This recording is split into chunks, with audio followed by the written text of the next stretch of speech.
Hello, everyone. Welcome back to the Zoo and Co. show. I'm your host, Sayu. Back in my company today, we've got Cass, the huge, as you might call it. Let's skip the pleasantries. We'll get into the question of the day, unless you've got a better name for that. Today, I will be posing to both Cassie and the audience the age-old debate of what is better, carpeting or tile flooring, and That's for it. what reason? Like no context, just that. Why would there be context? Ah, okay, you go first. You go first. I like tile flooring. I like Like tiles. like in your whole house, or Yes. you just. Yep. All right, that's I a thought that's a choice. I've thought about it. Okay, washroom, Okay, tiles, kitchen, definitely tiles. Living space, as in living room and bedrooms, tiles. don't really care. I mean, okay, Ah, let's toss in like wooden flooring in with tiling. Anything that's okay, not hardwood okay, floors okay, included. okay, okay. Yeah. Okay, so I can't pick one because it would be disgusting if you had carpet in your washroom. Mm. Okay, first of all. Second of all, same as IU. If you're gonna have carpet in your kitchen, kind of gross too, especially if you're prone to dropping food and stuff. But um, carpets in your bedroom hit different. Why? Because it's comfortable. Yes. But it depends on the pile, like how thick the carpet is, and like sometimes your feet can sink in, sometimes they don't. Depends. Yeah, you know what? Yeah. I'll give it to you. I think carpets are comfortable. I'm just one to be like I'm very clean, and I feel like with tiles or hardwood floor, Oh, it's easier you to can clean. see. Not only is it easier to clean, you can like visually tell when it's clean or Ah, not. true, true. And the comfort thing is like carp carpeting is more comfortable, but you don't go into the negatives when you use like tiles or hardwood. It's not like it hurts your feet or that it's slippery or that it's like not comfortable. It's just Mhm. not as comfortable in comparison to like soft and fluffy carpeting.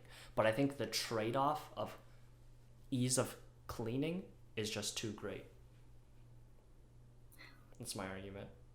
I see what you're saying. I see what you're saying. I will say there is a place for all three in one home, Yeah, if that's what I you would agree with that. I agree with that. I like. agree with that. I think you could have a very traditional tile washroom, hardwood kitchen, and carpet living space. I'm not This is against that, true. but This is true. I fabricated an argument by posing the question. Anyways, Fair, fair. if you're one of the three people watching this, comment down below carpet or tiles or hardwood and why. All right. Today though, we've actually got a very different episode. This is the first time we're talking about something that's topical. That's not Hmm. what no topical, but like You can definitely recent. have your own opinion on this. Yeah, Yes. Yeah. That's topical, it. but like debatable. There are different perspectives to be had, and it's very recent. We don't usually cover things that come up in the news, do we? This is We do true. not. Not yet, No. Yeah, not but yet. maybe in the Until future. now. And So don't worry, we are not doing anything political, so there's that. that's a lie. That's a straight face. You just lied I to know. everyone.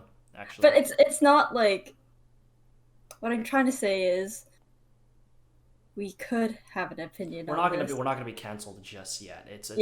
Yes, It's yeah. nothing. In the red zone of triggering. I'm trying to say that without saying that, Yeah, but it's yes. not like that bad if you wanna say it like that. But Mhm. we'll save that for another time. We've also got an actual run of the show this time, so we're on the same page and not asking each other questions over each other and then answering questions from 30 minutes ago. So what we're talking about today is Canadian-born actor Simu Liu's post on Facebook originally that blew up, and a lot of news sites are covering it now. It was About today or I yesterday. think it was today at like 5 a.m. Yeah. or something, but Yeah, he's okay. probably in Toronto, So like so like 8 yeah, a.m. Like eight like in the first thing in the morning. morning. Yeah, yeah, Yeah. yeah. So If you guys don't know Simu Liu, he is an actor on Kim's Convenience. It's a Canadian sitcom. I haven't watched it because I don't watch any television, but it's on Netflix. I watched like the first 6 episodes and I liked it, but I don't have Netflix, Yeah, so there you there's go. that. There Yeah, you go. yeah, yeah. The sitcom is pretty popular. The ratings were pretty good. It was nothing revolutionary, in terms of like the greatest screenplay to ever exist, but But it was like very relatable and yeah, like yeah, and it came out definitely at a time where K-pop was like not as big, so mm, it's like, yes, it's like, oh, there's finally like North American Asian Representation. representation. Yes, Yeah. it wasn't really like you know, I personally wouldn't classify it as like a great pioneer of Asian representation personally, but a lot of people did have that view of it, It's and a thought, very yeah, good source of comfort for many, many yes, people. yeah, Yes. yeah, Yeah. absolutely. But that's enough about Kim's Convenience. Simu Liu also recent, I don't know how recent it is anymore, but he was announced as the lead in Marvel's Shang-Chi superhero movie coming soon-ish. I forgot the Marvel timeline. Soon, yeah, me neither, but This like year, next year. in the near In the future near future, ish. he's the Yes. first Asian lead for a Marvel, title. So that was pretty exciting. A lot of people were happy about that as well. That's a for many was a big pioneering moment in Asian representation in Western media and especially Hollywood. So that's Simu Liu. That's the actor, Canadian, I think, born and raised in on the East Yes. Coast, so in Toronto, Mississauga. Hmm. What he posted about was kind of his experience with Kim's Convenience as a show and how it's ending because it's ending. The producers just don't want to continue the show. I think Hmm. after is it 5 or 6 seasons? I should know this. I Five after seasons. 5 seasons, yeah, not getting a sixth season, I guess. Yeah. Yeah, don't quote me if I'm wrong on that. So the first thing we'll do is we'll summarize some of the points that he wrote about in his pretty long Facebook post. He posted this both, I believe, if I'm not mistaken, on his like personal page, and also he posted it to a group called Subtle Asian Traits, which is you could, if you're not in it, you can guess what Subtle Asian Traits is about. Yeah, It's it's just a collection of a community for Asians to connect yeah, through memes. yes, But to put it into perspective, like a lot of the comments on his post were like tag somebody like bro, he wrote an essay. Like yeah, this is how long this post is. yeah. Mhm. It was quite the reflective journey. So he had Yes. 7 points, bullet dashes on there, and we'll summarize some of them in as succinct a way as possible. I'm looking at my phone, if you don't mind me. Points 1 and 2, he was just talking about how he didn't want to cancel it. It's not because he was too big for the show. Ooh, now that he's working with Marvel and stuff like that, and it also can't be saved, right? Like, don't go out writing petitions and stuff like that. Producers just decided, it IP's done with. Points 3 and 4, he talked about how there was some friction between the actors, himself. Maybe some of the other actors were not happy with how their characters were being portrayed, but not in like a super negative light. He was just saying, as acting goes, once you get really into your character, if you're working on a show that's multiple seasons, you have an idea of how you want to portray that character, right? You get really into it. And so, he didn't really think that the way that his character was being written maybe stayed true to how he thought the character should be played, but nothing too negative, just reminiscing on some not so happy experiences. His fifth point is where he starts to go in on the not so happy parts of his experience. He talks about how the pay was really terrible. All the actors were okay, won't throw out blanket statements, but the actors were relatively unknown quantities when they were first signed for this production, and so their pay was they didn't have a lot of leverage in negotiating that. And even when the show took off a little bit on Netflix, they all got their raises, but they also got locked into 2-year contracts, or they got their it was extended by 2 years or something like that. So they were unable to renegotiate past that, and then they didn't really band together to ask for better wages because they were too busy fighting between themselves about this and that. So terrible pay compared to now. Obviously, as lead actor Shang-Chi, he probably knows how the film industry works in other parts of the world and other locations in Hollywood, wherever. He recognizes that the pay was really bad. His sixth point is where things really start to go downhill, and this is by far the most controversial point that all the other news platforms are reporting about now, which is that he called out the lack of Asian representation in the writers' room for the show. To be completely transparent, I don't know the position title anymore, but I think his name is Ince, like INS Ince, is a Korean like writer, and he is the co-head, I guess, of the show. So the person at the top is Korean. Kim's Convenience, but Korean, does have significant influence there. But as Simu put it, other than the person in charge, not a Everybody lot else. Yeah. white, not a lot of Asian representation. Um, and the tone of his post originally is not super aggressive. Like, this is terrible. I can't. Wow, I brought up the Discord Zayu's really overlay. getting into the part, Really hey? into it. I'm red. I'm just red because it's stuffy in this room. The original tone of the post was not super aggressive, like, oh, cancel the show, it's terrible, you should send hate to these people. It's just more so lamenting about the fact that, he felt like the show didn't have as much representation as it could have. And we'll discuss how, maybe other news outlets misconstrued that tone. And then he also, sorry, he's Yep. also very, very, like, he, like, yeah, he was very, very responsible and, like, reflecting that he also didn't act the way maybe he should have on set and so forth. So, like, you know, Yeah. as media, like, bashes him, it's like, Yeah. yeah. If you read the entirety of his original post, it is quite like certain parts of it are apologetic. Like, I should have done this. I did this poorly. I was inexperienced at this stage in my career. And there are a lot of things that are my opinion, my perspective. I'm not stating it as fact. So it is, I would personally say, quite reasonable when I read through the original post. And then his seventh point was, ending on a happy note. Otherwise, the staff was great. Filming crew was great. It's just some of these behind the scenes issue that he wanted to bring to light. So, first things first, initial thoughts about the post. I was the one that messaged Cassidy and was like, yo, did you see this? She read through it. We've had a couple hours now to kind of simmer on the topic. How did you feel about it? Um,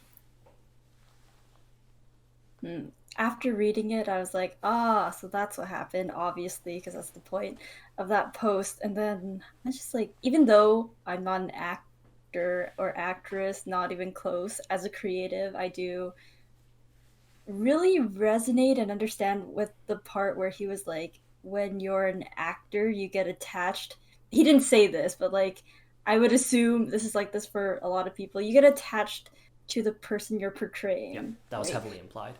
Yeah, and so It, especially when you are part of a show that doesn't have or is like the first of its kind, it's about a Asian Canadian, Korean Canadian family in Canada, right? There's not that many shows about that. So you want to do your people justice and you want to say the right things, you want to portray the right stories and stuff like that. And when you're not allowed to do that, of course, there's going to be friction, right? Especially when the team of writers is they don't understand the nuance of the culture, right? yeah, Because the really difficult thing about being Asian Canadian and also probably Asian American is that the more time you spend in North America with your family, the like a new culture kind of evolves from that, mm-hmm. right? Like if you're going to compare yourself, or let's say me and Zayu are going to compare ourselves back to family in Asia, we're so different, Yeah, right? yeah, Like even like I like my family has been in Canada longer than Zayu's, but like they both people like both families in China would be like, you both are white, yeah, like super duper white, right? Um, so it's kind of a new culture that's evolving. So you really want to do it justice, and it's really, really difficult when people don't understand the nuance and just how much power that can have. So that was my empathetic take on it. yeah.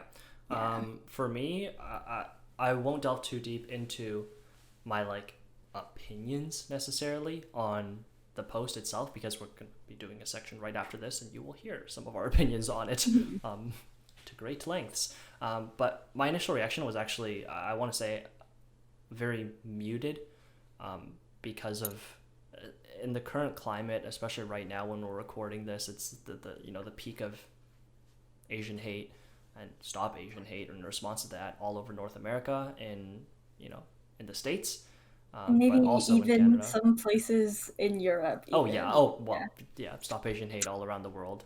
Yes. It has definitely spiked since the onset of COVID last year. But I almost feel bad saying that, like, in response to people that look like me being beaten on the streets, I read this and I was like, oh, no one died. Like that's nice. But at the same time, further disappointment in, oh wow, look, another situation where, you know, people of my ancestry or of my ethnicity are not being maybe respected, or our cultures aren't being celebrated as they could slash should be, right? And obviously the show is Korean, but I feel some sort of bond with, Kinship, yes. yeah, kinship with all Asians, but in Mhm. particular East Asians, because I'm Chinese, and Yes. that's where know I know most about those cultures. Okay, so that's initial thoughts. Now we're gonna do a never before seen section, right? Section, part of the show where we're actually Segment. gonna segment. That is the word I was looking for. Segment, where we're going to review some of the comments, but not comments on Simu's post, although in retrospect we should have done that. But some of the comments on Daily Hive Vancouver's article about this. So as a bit of a preface, after Simu Liu, wrote this post on Facebook, again, it blew up quite a bit. A lot of news platforms are covering it. And in particular, a lot of them are focusing on the sixth point, which is the contentious, not enough Asian representation in the writer's room part of his, post. Daily Hive Vancouver is, like a Vancouver-based news platform, and I saw their post on Facebook, right after I saw Simu's post. Basically, just it's an article about what the post was about, right? And the comment section was quite the Plethora of emotions. yeah. It was something. Yeah. It did not pass the vibe check. This comment No. section did not pass the vibe check. So we're gonna review some of the comments that I've pulled, somewhat randomly from the comment section of the Daily Hive post.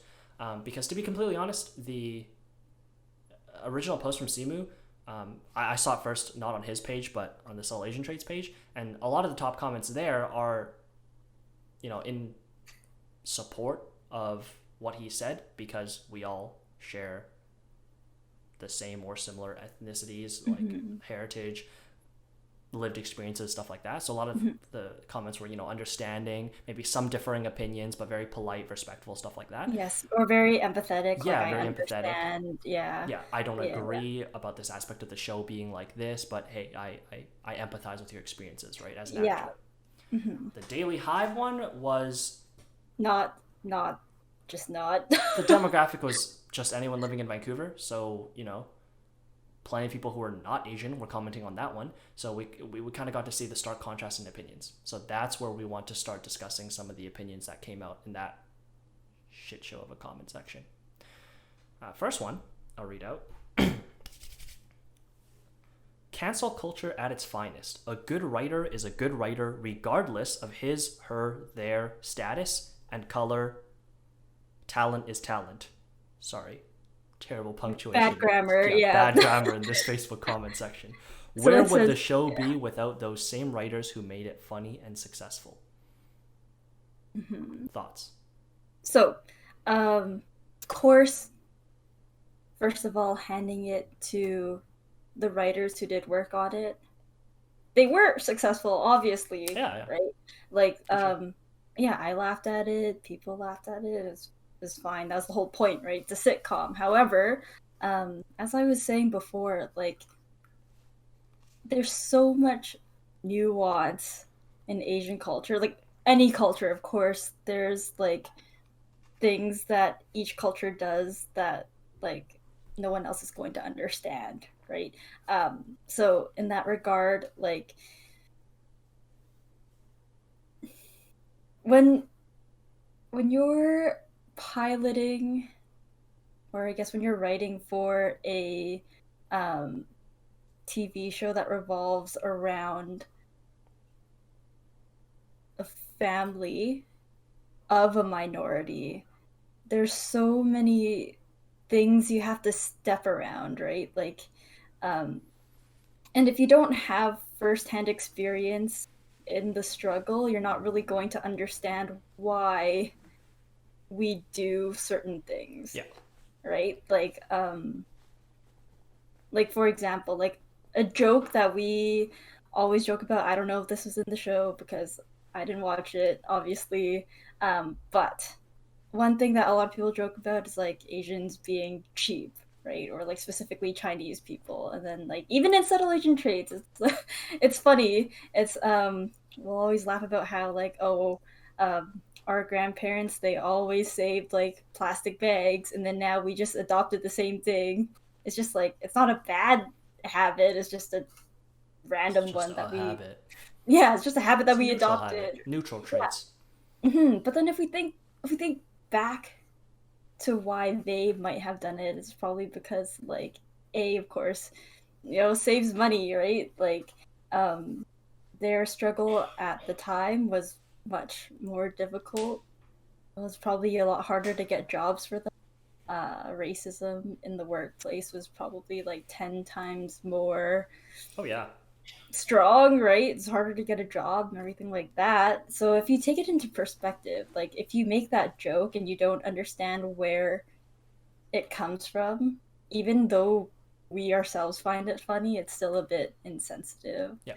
I think. And so taking all of that into account, like I don't know, it's just missed opportunities, I think. Yeah, Sure. yeah. Well, first thing I would say in response to this particular comment is that I wouldn't classify this as cancel culture.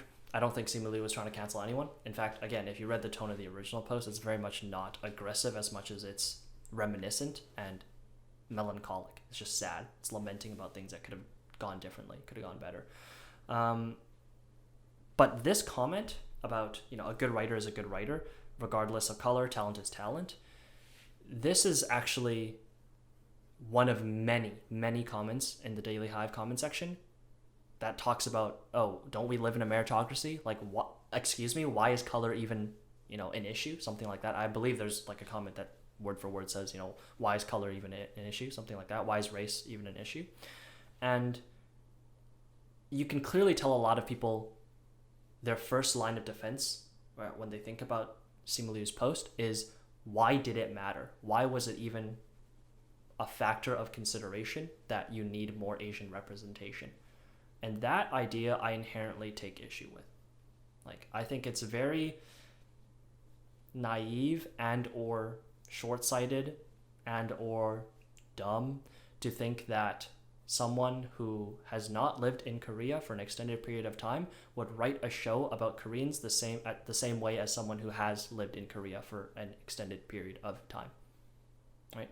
And a lot of people attribute like the lived experiences of people to their like ethnicity or race when it doesn't have to be that way. And that's a really terrible way of phrasing it. But what I mean is, when Simu says, "I wish there was more Asian representation," right? It could be referring to a couple things. Maybe producers, upper level HR was racist and they didn't hire anyone who is of Asian descent, right? Maybe. That's not necessarily the implication, right? Sure, that's a possibility. I think more likely what he's trying to say is, I wish the storytelling and the writing had more Asian influence. And for that, you don't necessarily need someone who is Korean, but you do need someone who has lived experiences in Korea or with Korean families or something like that, right? If you were a white person adopted into a Korean family. I think that would be okay. If you're a white Yeah. person who lived in Korea for your entire life, I think that would be okay. It's not actually we need someone of a certain skin color to be doing the writing, is we need someone to who has lived experiences in Korea or with Korean culture to be writing a show about Korean actors, right, or Korean people. Um, so the argument that a good writer is a good writer, I just can't I can't stand behind that, right? I'm not calling out the writers for being bad writers. They probably did as good a job as they could within the confines of their lived experiences, but unless they are Korean Canadians, they simply don't have the same experiences as actual Korean Canadians. So how are they supposed to write about that, right? Mhm. Maybe they did a ton of research, they did all their due diligence, and they really made it as accurate as possible. In that case, kudos to them. I wouldn't blame the writers, but I don't think that's the case because we wouldn't be seeing this post then. Mhm. Mhm. Yeah, I agree. I agree with you. And I think like looking at this in a more broad way, um, how should I start this? I think well, okay, to tell the viewers, our few viewers, the truth, we were wanting to do a cultural appropriation Episode. episode, Yeah. and it just so happened that that Simu's post happened at the moment, Yeah, and yeah. Zayu asked, yeah. So then Zayu asked me, "Oh, do you want to do cultural appropriation, or do you want to do something on this post?" And I said, "Let's do stuff about this post because I think it ties in. Yep. They're both the same thing Mm-hmm. because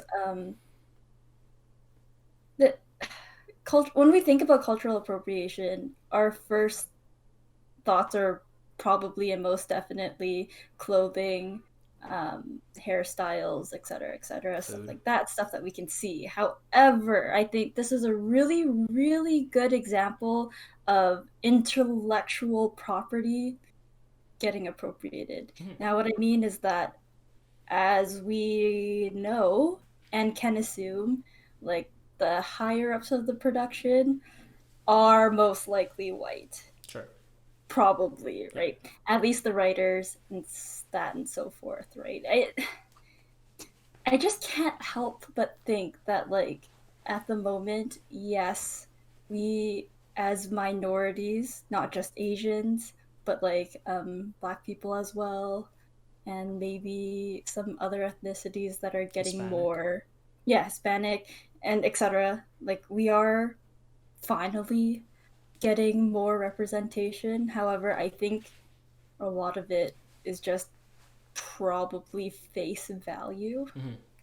Like if the audience can see it, oh, it must be, you Yeah. know, but it's like with anything about how North America runs, like deep down or like deep in the higher ups, is it really Right, right. right? Yeah. Is it really diversified? Is Yeah, that a seeing a word? Yeah. show with Asian actors and calling it, diverse and Asian representation, I think is comparable to saying a company supports LGBTQ plus community because they put up the rainbow Facebook avatar during June. Like, Yeah. Yeah, exactly. And so like taking Kim's Convenience as the specific example, it's just like people are profiting off of Asian stories yeah, yeah, the Asian and experience. the Asian experience. And of course, this isn't the only time. There are plenty of shows, plenty of different minorities that where this is happening, and it's just frustrating. Sure. Yeah, like people, I don't want to say the wrong people, but it's like in general people getting manipulated by thinking, oh, because the actors are different minorities, everything is It's all well good. and fine, Yeah, right? yeah, But there's still so much work to do. yeah.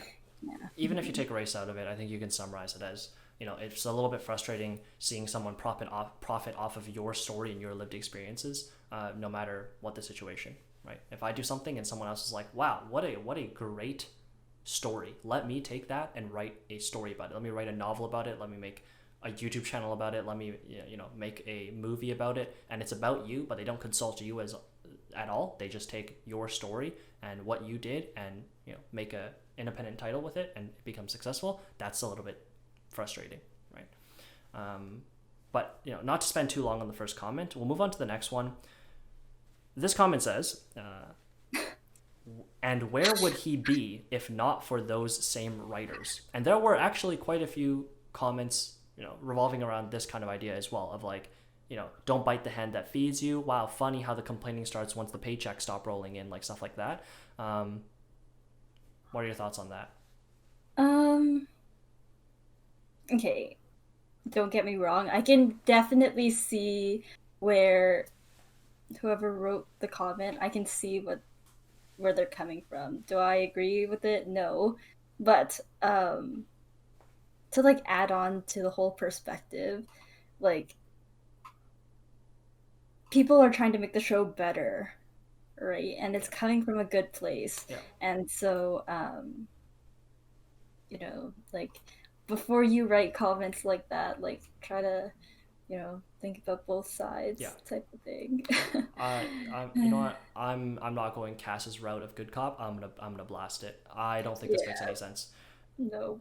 Where would he be if not for those same writers? So the crux of the argument is, you should be more grateful because you were a no-name actor before the show gave you the opportunity to showcase your talents, right? And maybe, fair enough, Simu Liu would have taken a different path to achieving stardom if not for Kim's convenience, right? Probably, let's be honest, Kim's convenience, his role in Kim's convenience aided his acting career, right? So, sure, the producers in some way, shape, or form helped him, right, with his career. That in no way makes it so that he cannot criticize the show, right? Even if you love the show, right? Or sorry, even if he loves the show to death, right? He loves his character, which he does. He loves his character. He loves his portrayal of the character. You can still look back on things that could have been improved upon, Like right? he's very apparent or transparent. Transparent. He's very transparent about how he wanted what's best for his character, but also all the other Yeah, characters. yeah, So yeah. and very transparent about the fact that that's his opinion, and maybe you wouldn't take everything that he says as fact and then just implement all the changes that he wants, but that's how he viewed things, right? If I look back at a university class I took and I said, okay, you know what, this professor was extraordinarily knowledgeable. I learned a lot from this class, but I don't think their slideshows were good. Their presentations were just not visually pleasing. I had to redo the notes like a million times because I couldn't read what was up on the slides. Do you really think it makes sense to respond to that with, wow, you're going to respond to your professor like that, someone who took their time to teach you? How disrespectful. It's like, no, those are not mutually exclusive. I'm not blasting this individual person. I'm saying that these are things that I think should be improved upon. Just like Simu wasn't saying the writers were bad writers, but simply they could not have written a perfect Korean Canadian story because they weren't Korean Canadians. So they're at a disadvantage when doing that. Yeah. Even if, like, you were really an absolute nobody and someone literally adopted you off the streets and raised you, if that person turned out to be a racist, homophobic bigot that, like, abuses children and was a pedophile, would you respond with the same comment of, oh, okay, but, like, you would be no one without them, right? Like, you wouldn't be anywhere without them. Like, you should put some respect on the name. Like, no. You call out things when they merit being called out for. And I think this is a perfect example of someone who is appreciative of the opportunities that came their way, but also very honest about some of the things that he saw as problematic, right? Ended there. I agree. Ended Yes. there. A little bit worked up, a little bit hot, a little bit sweaty, but again, stuffy room, no windows, hot day. Yes. Okay. The next one. Next one. Read it out for us, Cass. I can't help but laugh at. Okay, so brace yourselves. Put your seatbelts on. Oh yeah. Maybe hold on to the handle. A wild Okay. one. Yeah, it's a wild one. Okay. I should go to Korea and yell about how there are no white All right, producers. I need you to start me off on this one. I okay, I'm gonna tell the truth. I don't even know what to say about it. Like Mm. that's just how it's just that's it. That's I'm sorry, but that's all I have. I Yep. just what are you supposed to say to this? Is like what why? Why? That's Okay. it. Putting aside the fact that this is the greatest case of whataboutism I've ever seen, right? Like this is this. I'm not even gonna argue with the fact that this is an issue in North America. How about I go to China, Japan, Korea, and complain that there are no white producers? Actually, this wasn't even the only one. There was actually another one that was almost word for word, but with China, which is kind of funny. Great minds Yes, think alike. of course, yes.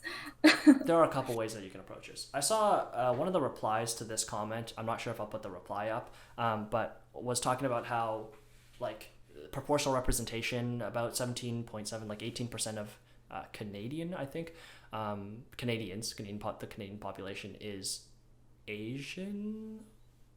Yeah, it wouldn't be specifically. Something No like way, no that. way. 18% of Canadians are Korean, but 18% are Asian. So you need some form of proportional representation. That should be the social norm, Hmm. even in the writers' room, stuff like that, right? Hmm. Not even talking about the fact that obviously you should have Korean Canadian writers, if, or at the very least Asian American writers, if you're going to write an Asian American story or Asian Canadian story. Yeah. But Or you my should at least no, no, sorry, go ahead, or go ahead. like you should at least like outsource experiences, like not necessarily a script, but like, Yeah, cultural yeah, consultants, some yeah, form of consulting with people yeah, who yeah, have yeah. lived experiences in East Asia. Yes. My first takeaway from this, though, was, or my first reaction rather, is if you are going to Korea and complaining that there are no white producers about a Korean show that is trying to emulate North American or white lifestyles, that's a valid complaint.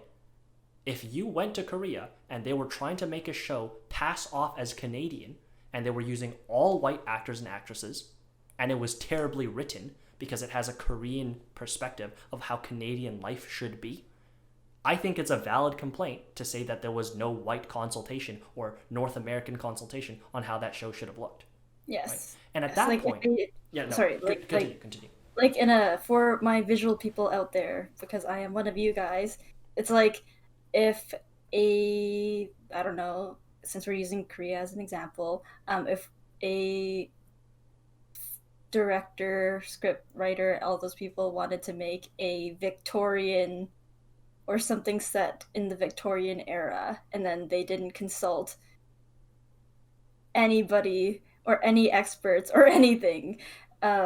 And then they ended up making the film, and it was like not the most accurate. So yes, Yeah, but go on. Mhm. yeah.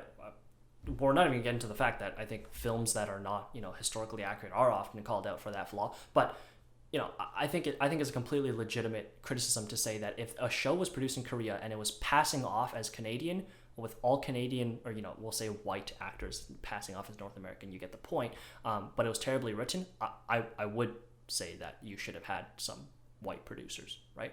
But Mhm. not only that, I think that the core of the argument here, you're right, is that, or what this person's missing in their reasoning or logic or understanding of the issue, is that a person who understands Canadian culture, right, who goes back to Korea and produces a show, doesn't have to have a specific ethnicity.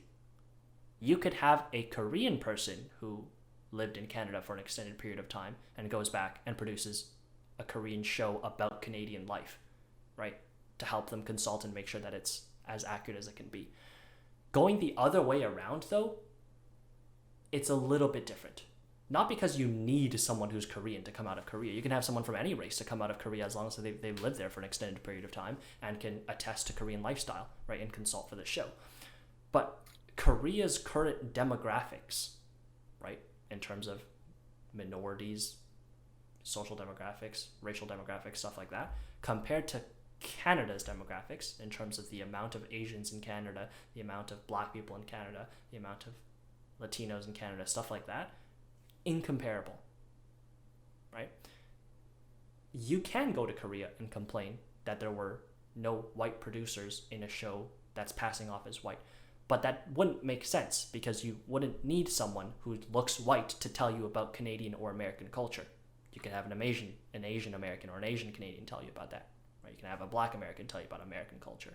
Going the other way, yes. At its core, you could absolutely have a white person who lived in Korea for an extended period of time come back and tell you about Korean culture, but there aren't a lot of white immigrants in Korea.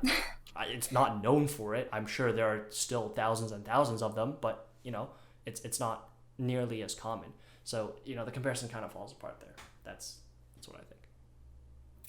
Yeah, I still don't really know what to say. Okay, here's my thing. For me personally, when I read stuff that's like this, I can't have thoughts because I can't dwell on it. Otherwise, I just get You just get frustrated. You just get angry. irritated. Yeah, And so it's just like for my own personal well-being. Like pretend I had basically the same points as IU with the same sure. passion. Yeah, you get Yeah. lost in the sauce because Yes. human Yeah. stupidity is endless. Yes. All right, next question, or next comment rather, is we'll end on a happy note. This one's quite long. I cut out a little bit of it. I might put it up on the screen here so you guys can read it in its entirety. But basically, to all the people with comments regarding race-based quota and meritocracy, you are theoretically correct. The best writer for the job is the writer who can craft a story that accurately speaks to the experience of a Korean Canadian. Ethnicity shouldn't play a role, right? So we've talked about that a lot. However, Yes. you must admit that a non-Korean Canadian without the personal experience of growing up in that social context will be likely disadvantaged in crafting a convincing narrative. Agree, disagree? Hard agree. Hard agree. Hard agree. Because, like, I'm gonna sound like a broken record this episode, but there is so much nuance in cultures, not just Korean culture, not just Asian culture, every single culture. The way you say something, the way you do something, the way we eat, everything, Yeah. right? Like, if you don't understand or if you don't have the experience, of course your narrative isn't gonna be as convincing as somebody. As if you did. Yeah, as if you did. And it's like if you don't understand the why of our people do this, how can you write a story? Yeah. Right? Yeah. I think. Did I lose my point here? No. I was probably gonna repeat myself a little bit with like ethnicity shouldn't have to play a role, right? Really, at the crux, we're not talking about someone. It has to be a Korean in the room. We have to have someone with lived experiences of an Asian American immigrant or something like that, right? To summarize Cassidy's broken record point of like there's so much nuance to the Asian American or Asian Canadian experience. Simply put, if you were watching the show, and a lot of people have left this in comment sections on both the original post and the Daily Hive post, if you were an Asian American, a Korean Canadian watching the show, you could often tell that it didn't feel like what your home life felt like, right? And maybe for some people they're a little bit more understanding. They're like, maybe these guys, I don't know the lore of Kim's Convenience. Maybe they're a couple generations into the immigration. They're pretty assimilated into North American culture, whatever. But a lot of people felt like although there was Asian representation in terms of the faces we saw, there wasn't great Asian representation in terms of their tendencies because of the writing. So that's that. I hard agree with this as well. I've really got nothing more to add to it. I think it summarizes perfectly how the lukewarm take, the opposite of a hot take. This is the most reasonable take you could have, right? Ethnicity shouldn't play a role. It doesn't have to be a person of a certain skin color. The writers, we're not calling into question their ability to write. We're just saying that how could you possibly write a Korean Canadian perspective if you don't have a Korean Canadian perspective, right? You're imagining what that would be like. Sorry. This person. Nope, go. That's fine. I'm just saying, don't mind me. I am going to write a point that I want to say after we go through the second point. Look at her, adding to the run of the show, all organized and stuff, pen in hand. Really, she's got everything. I don't know. Right. Just go. This person has, a second part of the comment is a little bit funny. It's a nice little analogy. Let me put it this way: if you're heading out for authentic home-style traditional Italian food, and you peek into the kitchen and you see it's entirely staffed by Chinese people. That doesn't mean that the food isn't good. They could very well be extraordinary Italian chefs. Some may have been adopted in an Italian family and grew up experiencing traditional Italian flavors. But it would get you thinking, though, wouldn't it? Like it would make you, Even question it I for a would, second. yeah, even I would be like, maybe not this one, Mom. Yeah, yeah. Yeah, This one doesn't look too so, authentic, yeah. right? There's a lot. This is a great analogy, in my opinion. I think you could draw a lot of parallels with Simu's post, right? The presentation of it can be Italian. The presentation of your dish can be Italian passing, just like the presentation of your show can be Asian passing with enough Asian faces. But that doesn't mean that at its core the cooking was Italian or the writing was Asian, right? But I would take this analogy further, actually. If you believe Simu's perspective, right, his original post, this isn't you peeking into the kitchen and seeing, oh, there's a couple Chinese people in this Italian kitchen. I don't know if this is authentic Italian food. This is someone telling you these Chinese people have not studied under Italian chefs for years and years and years. They were not exposed to Italian culture, and they're just cooking their version of it, right? Because Simu is explicitly stating that there wasn't enough Asian consultation. He's not saying, oh, there were a lot of white people in the writer's room, but like, I don't know, maybe some of them lived in Korea for 25 years. I'm not too sure. Maybe some of them were adopted by Korean parents. I'm not too sure. He's explicitly stating that, that there wasn't enough of that. So this would be like you walking into an Italian kitchen, peering into an Italian restaurant, peering into the kitchen, seeing a bunch of Chinese people, and then the person next to you goes like, oh yeah, this is not an Italian restaurant. Like those guys they're just Chinese people making spaghetti. And when you put it like that, like, yeah, you probably do skip out to the next restaurant because you know that you're not getting Italian food. At least if Italian food is what you're craving, that's not the place you would go for that.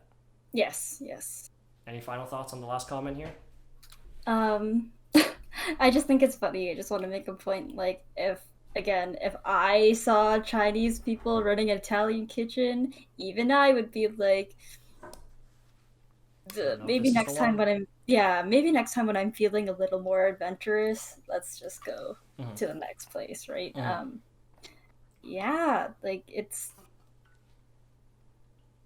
I don't know what you wouldn't be able to understand from that. Yeah, I agree. Yeah. In some ways, it's even, increasingly disingenuous when you think about the fact that it's supposed, the restaurant's passing off as Italian. It's saying it's an Italian restaurant. You're going and expecting Italian food, and suddenly, someone leans over, tells you that the chefs are Italian, right? The show has Asian actors and actresses. You look at it, you're an Asian American, you're an Asian Canadian, you say, oh, awesome, I think I'll be able to relate to this show. And while some aspects of it you do, in other aspects it doesn't feel completely right. It doesn't feel like your lived experiences because, lo and behold, the writers behind the screen are not of Asian descent or do not have Asian experiences. Yeah. So that's actually the perfect segue into what I want to say. As Asian Canadians or Asians in North America, because Canada and the States are very, very similar. Not Kim's Convenience specifically, but just in general. I'm gonna pose this as a question. I think we, as Asians, are just not used to having good, relatable content, which leads to us grabbing for whatever we can. That's not a question. It's coming. It's coming. Okay. So for example, this is bad because I didn't watch it either. But like, Crazy Rich Asians, like you have watch Crazy Rich Asians? I didn't watch Crazy Rich. You're lost. All right, continue.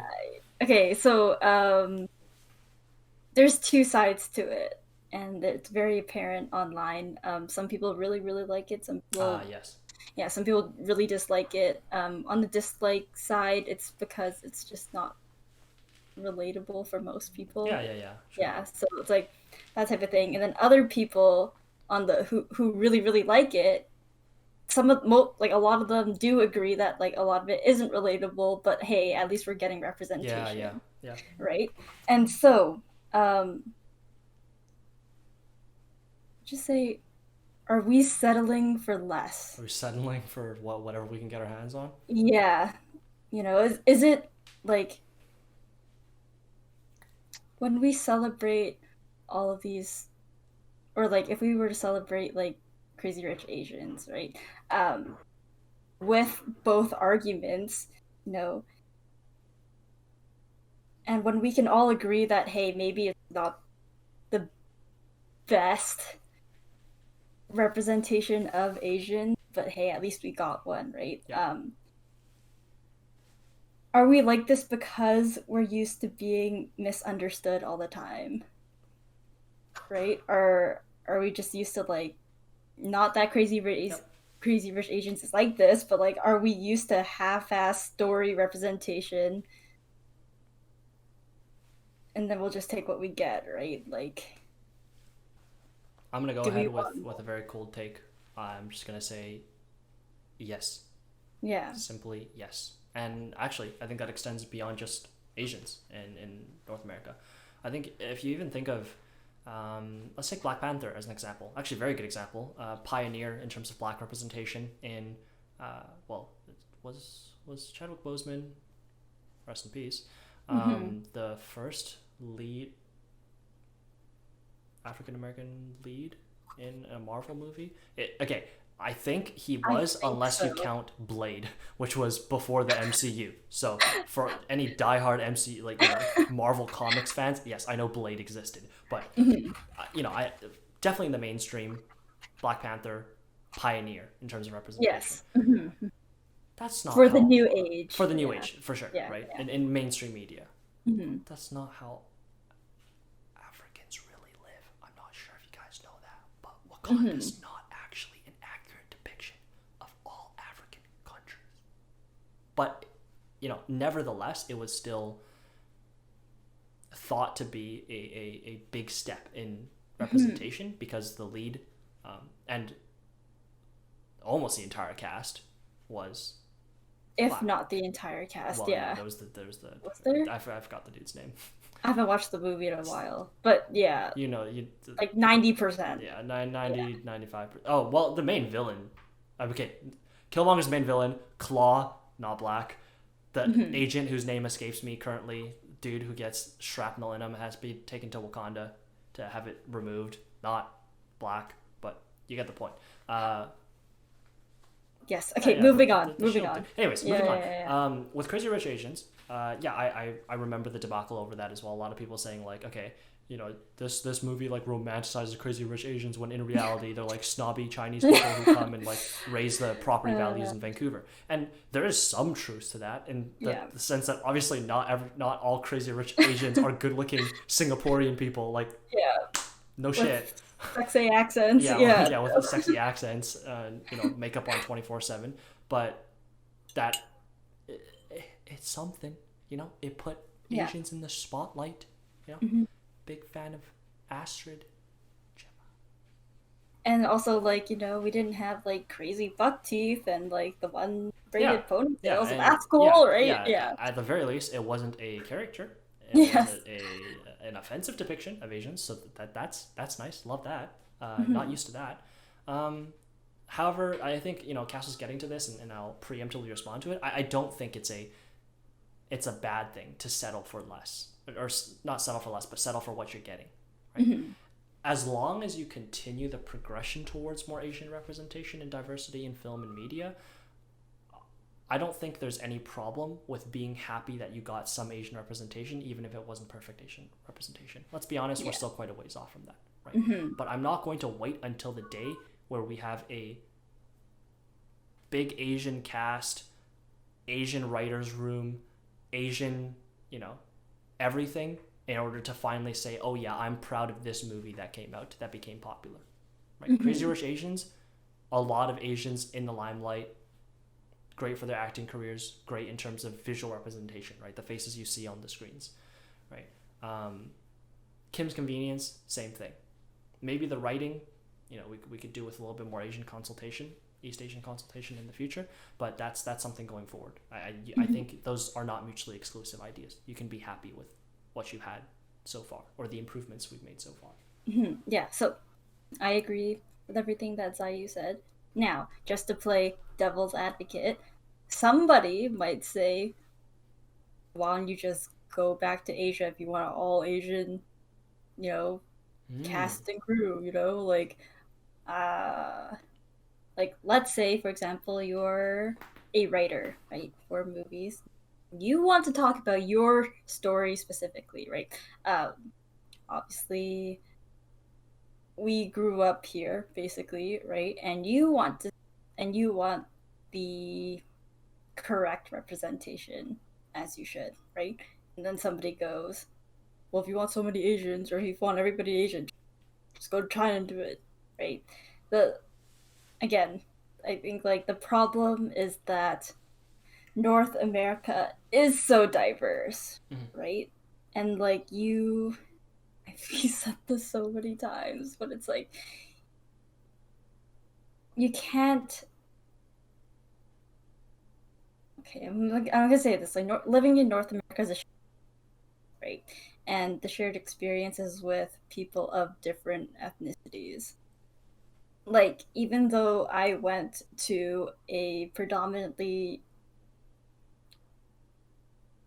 Chinese, predominantly Cantonese, even more specific, okay? Even though I went to Cantonese elementary school, we still had people who were white. We still had brown people. We still had like the odd black person here and there, Yeah. right? Like that's still a shared experience.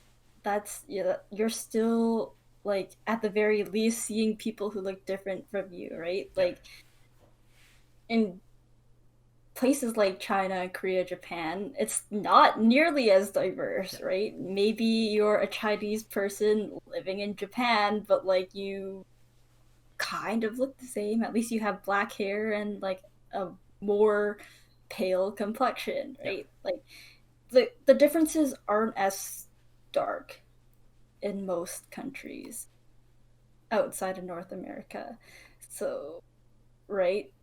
No, I was just going to summarize what you were saying in, I think, what might be a much simpler way of putting it, which is simply that I'm not looking for a Chinese show. I'm looking for Yes. a Chinese Canadian show, Yes. right? Yeah.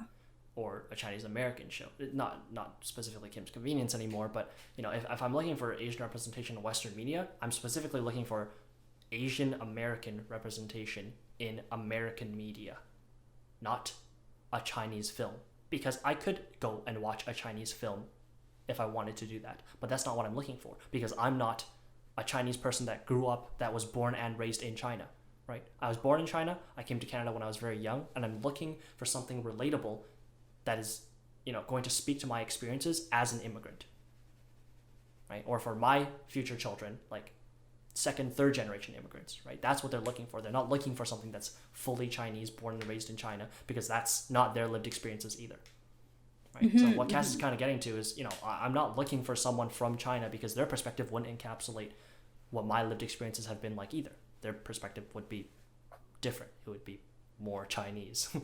Yes. Yeah. So, I don't think Simu's implying we should ship someone over from Korea who doesn't speak English and get a translator for him to tell us how to write a Korean show because that wouldn't be in the spirit of the show either. Kim's Convenience isn't about a Korean corner store, it's about a corner store in Toronto with Korean Mm-hmm.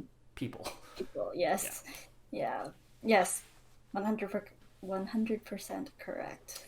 That is what I was trying to say. Yeah. But yeah.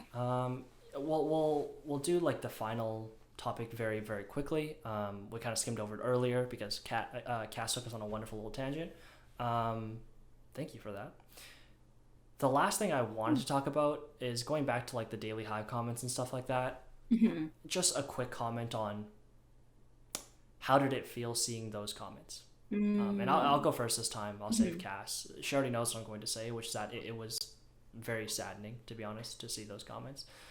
Because my first exposure to this post was Seema's post in Subtle Asian Traits, where the comments were very much, as we described, positive, if not at the very least empathetic to his experiences. Whereas you go over to the Daily Hive Vancouver's article and subsequent Facebook post, and it's just toxicity, blatant racism in certain comments, and a lot of hate, and if nothing else, whataboutism, and like Yeah. we should be preaching equality. Why does color even matter when it comes to writing a story? Writers are writers. Good writers are good writers. Talent is talent. Color shouldn't matter. And knowing that, hovering over their Facebook profiles and seeing that all these people are Vancouver residents, it's like, wow, these are people that I bump into in the street. Right? These are people that I pass by downtown when I go out for a walk and go for groceries. Like, there are people living around me that believe that, and that kind of Yeah. hurts or is sad. Yeah. I think my mom said it best. Uh, I'm sorry if you Speaking could hear my neighbors. speaking of which, But I'm gonna close the window. I don't know if it's gonna help. But if or like when was everything happening with the Asian hate stuff? Like maybe around it was getting really, really big around like February, even sure, before that, yeah, maybe around there. At the height of all of the news coverage of everything, um, I was just briefly talking to my mom about how scared I was, right, to go outside as a small Asian female, right? Um, and to put in perspective, my mom was also born here. Um, I am not first generation, I am second generation. My mom, as you may already know from what I just said, she grew up and was born here, right? So the way she said it was like this: it's not like anything has changed, it's just that the media is now sharing it. sure, yeah. That's it. Situation is not that much different than when she grew up. It's simply a little bit more in the spotlight now. Yeah, it's been happening. It's just you weren't aware of it because you're a child, so of course not, Yeah, right? Um, Now, does that make the situation better? Of course not. Did I feel a little bit better about it? Not really, but like, it's also a bit nice to hear that. Like it's not that it's rising. It's just that or it has been rising, but it's like it's not coming out of nowhere. Like this is years and years and years and centuries and racism yeah, that's just popping up now, right? yeah. Of course, am I still scared? Yeah, right. That's just reality. Um, there's there's not really much one can say. Yeah, you can take solace in knowing that people before you and after you have and unfortunately will experience somewhat similar struggles, and at least that gives you a sense of camaraderie with the people around you, and knowing that, hey, we have struggles, but we have similar struggles, and we can sympathize, empathize with each other.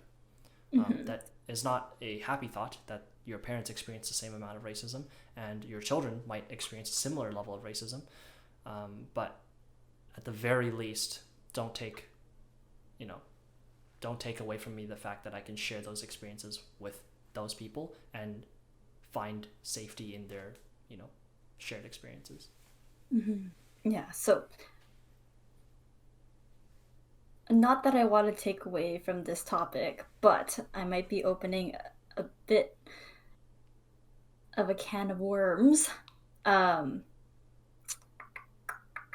we hear this time and time and time again, right? Why is it always about race? Hmm. Why is it always about race?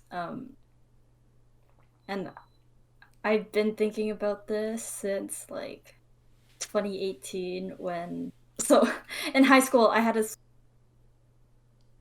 Oh, it as a G. you Yep. you cut out. You cut out. Hold on. Repeat that. No. In high school, you In high school, I had a social. It was literally cut called out in social the justice. same word, literally the exact same word. I'm Social assuming justice. social justice Social class. justice. Yeah. Okay, Yeah. The we've class got is literally called social yep. justice. Of course, I took it as a GPA booster, but it actually ended up really having a super big impact on me. Sure, it's good. Yeah. And so, same question was raised.